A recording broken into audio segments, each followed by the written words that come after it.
국내에서도 델타 변이에 감염된 환자가 누적 기준 190명으로 늘었습니다. 아직까지는 상대적으로 비중이 적은 편이지만 다음 달 방역 수칙 완화를 놓고 우려의 목소리가 커지고 있습니다.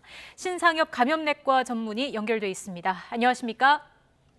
네, 안녕하세요. 네, 지금 방역 당국에 따르면 국내 델타 변이 감염자는 알파 변이에 이어서 두 번째로 높은 비중을 차지하고 있는 상황인 거죠? 네, 맞습니다.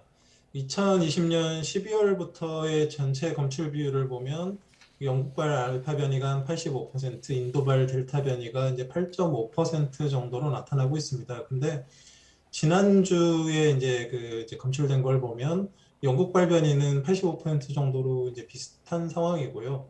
근데 인도발 델타형 변이가 한 13% 정도로 예전보다 좀 그 인도발 변이의 그 검출률이 증가하고 있는 상태입니다. 네, 이렇게 델타 변이에 대한 우려가 커지고 있는 건 아무래도 전파력이 기존 변이 바이러스보다 더 센 것으로 알려졌기 때문일 텐데 구체적으로 이 특성에 대해서 설명을 좀 해주시겠습니까? 결국 이제 뭐 바이러스 변이라는 거는 일종의 바이러스 진화 현상입니다. 그 바이러스는 스스로 생존을 할 수가 없기 때문에 인체 내에 보다 잘 생존할 수 있도록 그 이제 변이가 이제 생기게 되는데요. 그래서 그 인체에서 생존하기 좋기 위해서 전파력은 높이고 면역 반응이나 백신은 회피하고 또 숙주가 죽으면 또 같이 죽기 때문에 보통은 숙주를 오래 생존시키는 그 병독성이 좀 증가하지는 보통 않는 방향으로 진행을 하게 됩니다. 그래서 이제 실제 지금 그 문제가 되고 있는 그 인도발 델타 변이의 경우는 이제 코로나19가 이제 유행하는 그런 상황에서 인체 내에서 이제 만들어졌던 걸로 인도 지역에서 시작이 됐고요. 그 지금 보면 그 과거 영국발 변이가 지금 우리나라에서 유행하던 기본 바이러스에 비해서 한 50% 정도가 전파력이 높았다 그러면 인도발 변이 바이러스, 이 델타 변이는 인도발 알파 변이보다 한 40에서 70%까지도 전파력이 강해졌다라고 얘기를 되고 있거든요. 그래서 이런 그 전파력을 높이는 방향으로 이제 주된 변이가 이렇게 나타나게 되면 이 전파력이 높기 때문에 결국은 전 세계적인 우세종으로 될 가능성이 그런 높은 상황이고 지금 나타나 있는 바이러스 중에서 향후에 우세종이 될 수 있는 가장 강력한 그런 그 대상이 된다라고 생각을 합니다. 네, 뭐 이미 영국 등에서는 델타 변이가 신규 확진자의 90%를 차지하면서 지배종이 됐고요.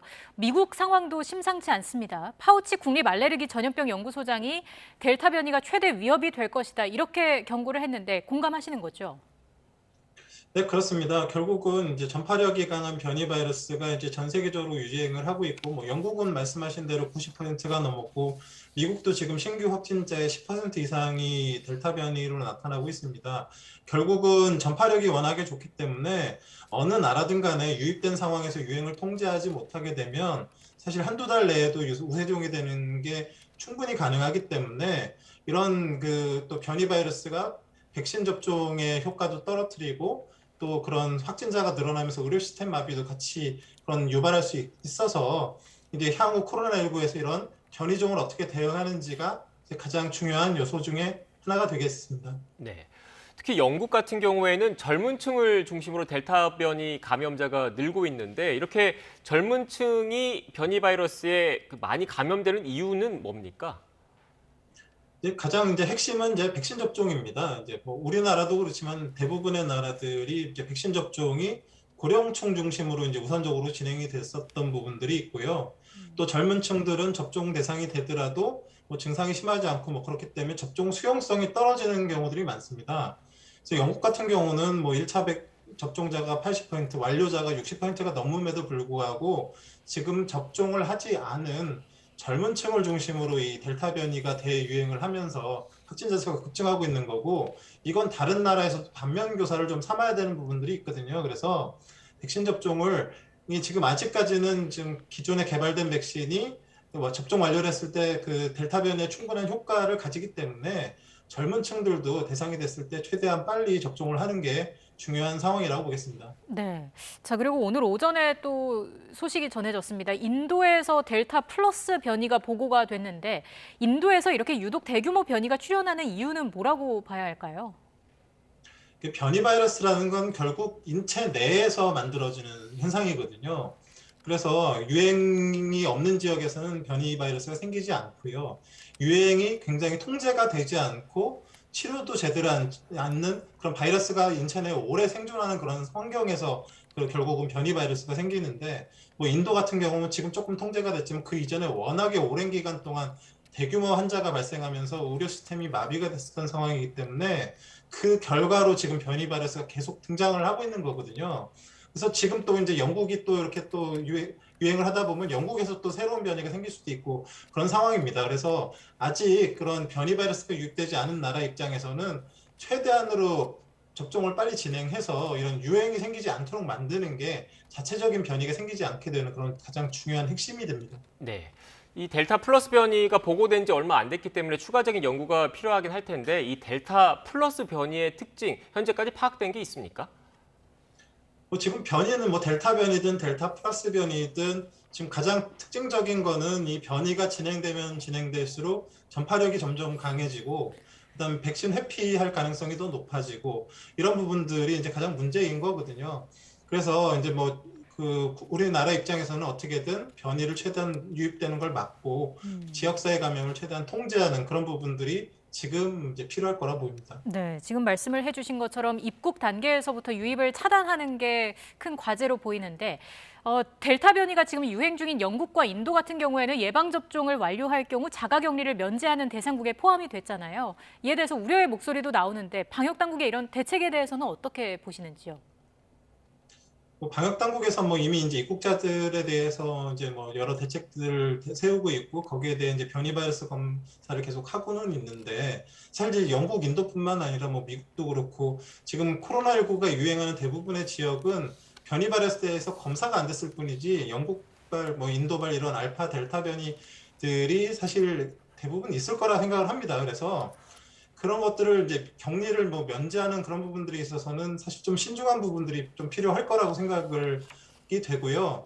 향후 이제 사회적 거리두기 완화 역시도 변이 바이러스의 유행과 유입 이런 상황에 따라서 좀 더 탄력적으로 우리의 접종 그런 상황에 맞춰서 좀 변화가 돼야 될 필요가 있을 수 있습니다.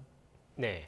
그리고 앞서 교수님께서 영국 사례를 언급을 하시면서 젊은 층에 대한 접종 그리고 2차 접종 그러니까 접종 완료의 중요성을 강조를 하셨거든요. 그런데 우리나라 사례를 좀 보면 현재 오늘 0시 기준으로 우리나라 2차 접종까지 마친 접종 완료자 비율이 전체 국민의 8.4% 정도밖에 안 됩니다. 그리고 젊은 층 같은 경우에는 상당수가 아직 백신 접종을 시작도 못한 상황이기 때문에 우려가 더 클 수밖에 없을 것 같은데 어떻게 보십니까? 네, 그렇습니다. 그래서 뭐 지금의 우리나라에서 유행하고 있는 균주라고 하면 뭐 사실은 어느 정도 지금의 접종만 가지고도 많은 도움을 받을 수가 있지만 혹시라도 이제 델타 변이가 들어와서 유행하는 과정에서 이렇게 예방접종 완료자가 지금 10%도 안 되는 상황에서 유행을 한다 그러면 사실 대규모 유행을 막기가 굉장히 어려울 수가 있거든요. 그래서 그런 변이 유행에까지 대비를 할 수 있는 어느 정도의 그런 예방 대책들, 그다음 방역 대책들이 추가적으로 좀 더 이제 보완이 돼야 될 부분들이 있지 않을까라는 생각을 하게 됩니다. 네, 보완돼야 될 부분이 있다고 말씀하셨는데 구체적으로 어떤 방안들이 있겠습니까?